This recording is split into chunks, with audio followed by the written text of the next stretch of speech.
Olá pessoal, continuando nosso curso sobre Maven.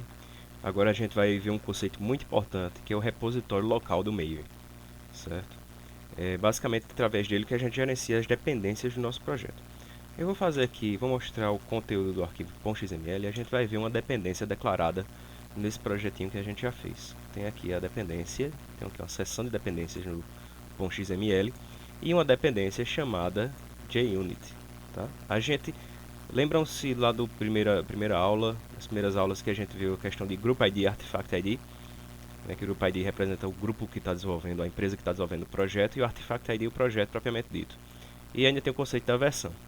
Pronto, esse conceito é poderosíssimo no Maven, tá? Tudo, basicamente de dependências, de plugins, a gente vai usar essas três propriedades, né? Group ID, Artifact ID e Version ID. Então, quando eu declaro uma dependência, eu declaro dessa forma. Tá? Então aqui eu estou dizendo que o meu projeto GHI ele depende do projeto JUnit explicitamente na versão 3.8.1. Okay? Então isso é uma dependência. Essas dependências, novamente, eu digo que elas são gerenciadas no repositório local do Maven. Tá? Esse repositório, onde é que ele se localiza? Você vai, dependendo do seu sistema operacional, você vai procurar a pasta do usuário. Aqui no Linux e Unix é o TIL, né? No Windows, dependendo da versão que você está, é C User and Settings e o seu nome, Documents, não, é Users nos Windows mais novos, e Documents and Settings. Basicamente você se vira aí para achar qual é a pasta do usuário. Quando você achá-la, dentro dela tem uma pastinha chamada .m2 e dentro da M2 é a pasta repositório.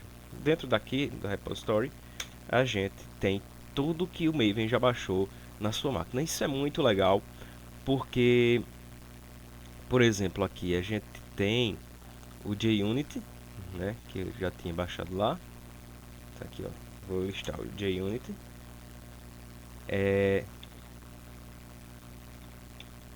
E todas as versões que eu já usei de JUnit, que já referenciam o projeto, estão baixadas aqui. Então, por exemplo, se eu criar outro projeto que vai usar a versão 3.8.1 do JUnit, eu não vou precisar mais baixar, porque ele já faz parte. Tá? É um pulo do gato muito bom do Maven, porque você evita ficar esse tráfego, né, toda vez baixando dependência, ou então tendo que copiar de um projeto para o outro. Né? Isso é muito legal. E o interessante também é que você não precisa enviar mais essas dependências para o seu controle de versão. No tempo que eu usava CVS, era um parto, porque a gente tinha que enviar uns. Naquele tempo era pouco, era 50 megas só, mas com internet fraca, 50 megas às vezes demorava 2, 3 horas pra gente fazer upload e download dessas bibliotecas, então isso era muito chato. Né? Como aí vem, não, você apenas joga lá no .xml que você depende do JUnit, que depende do Hibernate, que depende do que for do Chassis. É, e se o cara já tiver baixado alguma dessas bibliotecas, ele não precisa baixar novamente. A pessoa com quem você esteja compartilhando o código, né? Então é realmente uma ideia muito boa do Maven, tá? E a gente vai destrinchar aqui um pouquinho como é que fica a estrutura desse repositório. Basicamente, quando a gente vamos voltar lá na dependência, a gente vê que tem duas informações principais, que é o Group ID e o Artifact ID. Esse Group ID aqui, né, até não é um bom exemplo, mas por exemplo, você quer usar o nosso Group ID qual era aqui, abc.df, né? Então a gente vai transformar o Group ID trocar os pontos por barra, certo? Então, por exemplo, aqui, hum, vamos ver aqui, eu quero com, o que é que temos dentro de com?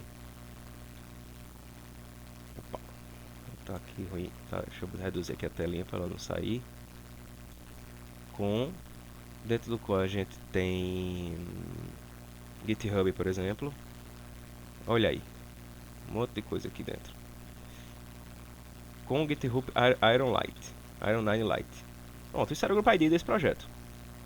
Certo? É a primeira estrutura. Então, se você quiser, por exemplo, eu quero saber onde é que tem um jar de uma dependência que eu declarei lá. Então, a primeira coisa, você pega o Group ID, troca os pontos por barra e vem procurar aqui no repositório. Depois do Group ID, você vem o Artifact ID, que no caso aqui desse foi o CoffeeScript Maven Plugin. Certo? E depois disso, você tem a versão. Tá? Aqui, digamos que eu vou pegar a versão mais nova.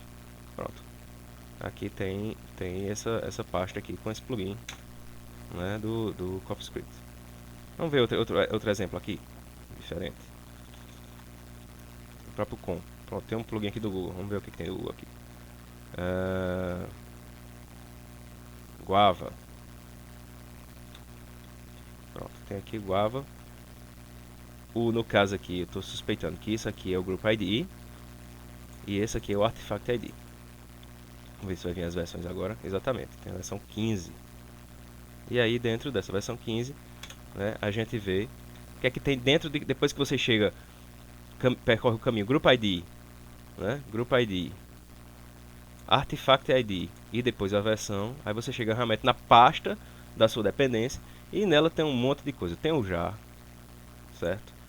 Tem, por exemplo, pode ter um SHA-1, que é um hash do seu arquivo. O POM do projeto que você depende. Né? Por que isso é importante? Porque ele pode ter dependências transitivas. Né? Essa nossa dependência pode depender de outros projetos. A gente vai ver isso mais na próxima videoaula.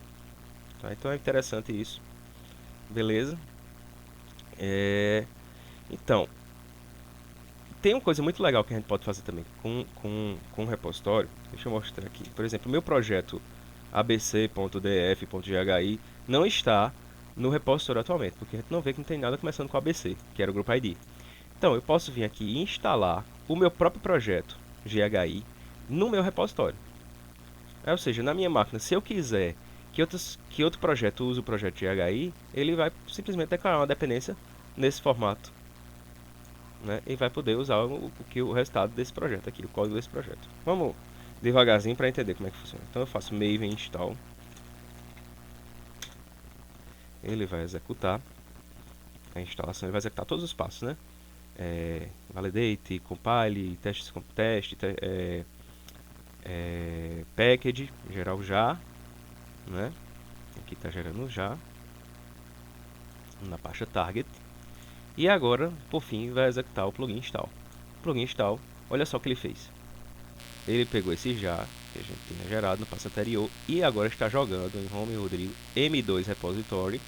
Olha a pasta que ele criou: ABCDF, que é o Group ID, GHI, que é o Artifact ID, a versão, e dentro da versão jogou lá o jar do meu projeto. Então todo o código que está nesse projeto GHI agora está lá no repositório.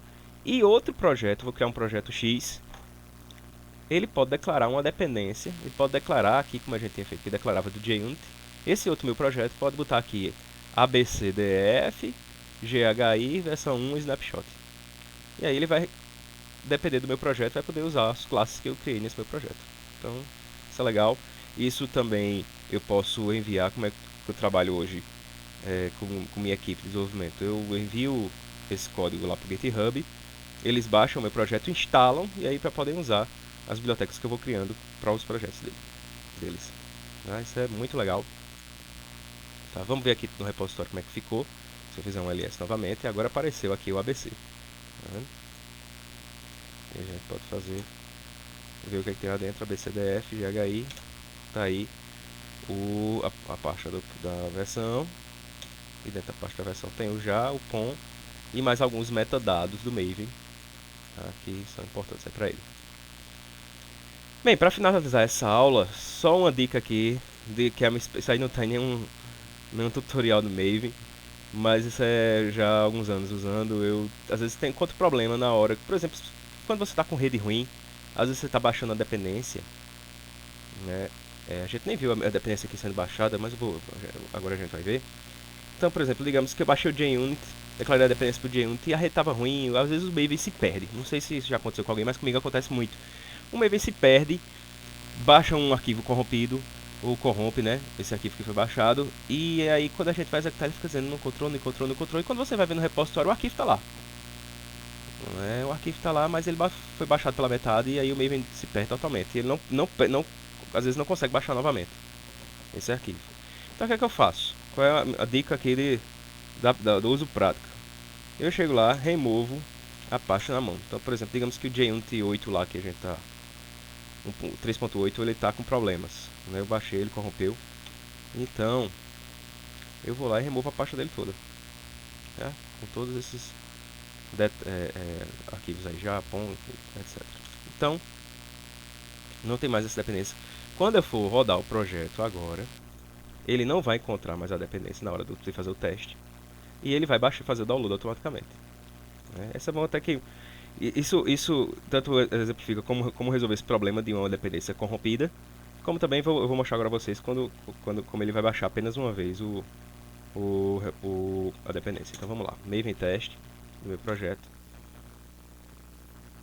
Então ele vai procurar, ele vai fazer toda a sequência. Olha aí. Ele não encontrou. Opa.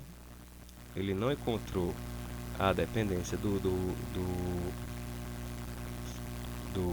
JUnit no repositório. E aí ele diz: vou fazer o download. Baixa o POM. Baixou e baixa o já. Novamente. E aí continua executando o que tem que ser feito. E aí lá na frente executa os testes. Certo? Então isso é legal. Se der pau na sua dependência, você vai lá, apaga. E agora eu vou rodar novamente para mostrar que eu não vou precisar mais fazer o download do JUnit. Porque a minha dependência já foi baixada. Então ele já vai e executa diretamente o código de teste. Beleza, pessoal? É isso. Até a próxima videoaula.